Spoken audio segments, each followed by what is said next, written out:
En marge de l'ouverture de sa campagne à Bouaké, le candidat du RHDP, le président de la République sortant, a eu des rencontres avec les cadres, les honorables chefs traditionnels, chefs religieux, chefs de communauté.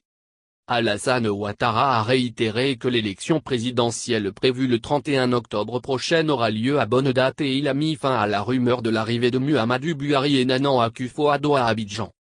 Selon lui, aucun chef d'État n'est annoncé à Abidjan, mais c'est plutôt de l'affabulation de certaines presses. Le candidat du RHDP a également révélé qu'il n'y aura pas de dialogue avant le scrutin, comme souhaité par des candidats de l'opposition. J'ai entendu ici et là qu'il fallait un dialogue, qu'il fallait une concertation. Mais les dialogues ont eu lieu.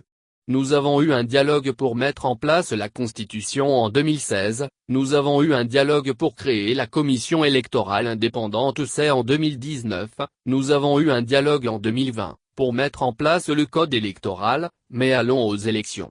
Nous avons créé des institutions sur lesquelles nous nous sommes mis d'accord et à quelques semaines des élections, j'entends des gens dire, il faut un dialogue. Un dialogue pour faire quoi? Nous avons des institutions, ces institutions ont décidé que nous serons 4 candidats et moi je peux vous dire qu'à partir de Bouaké je continuerai d'aller dans d'autres régions de Côte d'Ivoire pour prêcher la bonne parole, pour prêcher la paix et prêcher l'union des Ivoiriens. Les élections auront lieu le 31 octobre et elles se feront dans la paix. D'ailleurs une mission des Nations Unies, de l'Union africaine et de la CEDEAO est venue ici, il y a une dizaine de jours, a entendu tous les protagonistes et a décidé que nous avons décidé ensemble que les élections auront lieu le 31 octobre. Donc les uns et les autres arrêtent de se faire des illusions, il n'y aura pas de report des élections, il n'y aura pas de transition.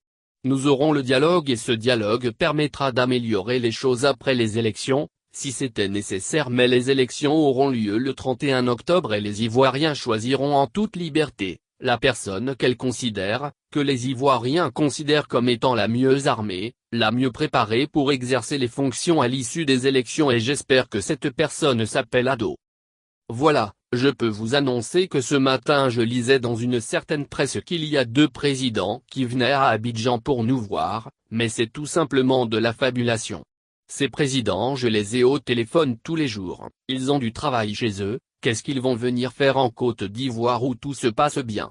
C'est de la fabulation, la Côte d'Ivoire n'est pas en crise, la Côte d'Ivoire sera heureuse de recevoir qui voudra venir nous rendre visite, mais ce n'est pas vrai, personne ne vient ici, pour négocier quoi que ce soit.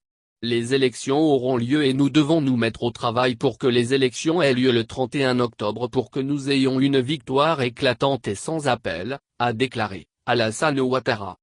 Le président sortant a enfin indiqué qu'il abordera ce soir lors de son premier meeting la posture de l'opposition. Cliquez pour agrandir l'image. Je ne voudrais pas aborder ici un certain nombre de points concernant la posture de l'opposition, car les chefs que je connais sont la source de la sagesse mais cet après-midi je serai au stade et je parlerai aux jeunes et je dirai ce que je pense de chacun d'entre eux parce que la Côte d'Ivoire a besoin de paix. Si quelqu'un veut être président qu'il se présente aux élections c'est ce que nous demandons de dire à nos parents et de leur dire que ce pays doit rester en paix et que chacun doit choisir le candidat qu'il souhaite mais que nous ne devons pas faire de la manipulation. Que les gens arrêtent de rêver, il n'y aura pas de changement de changement de conseil constitutionnel, a conclu Ouattara.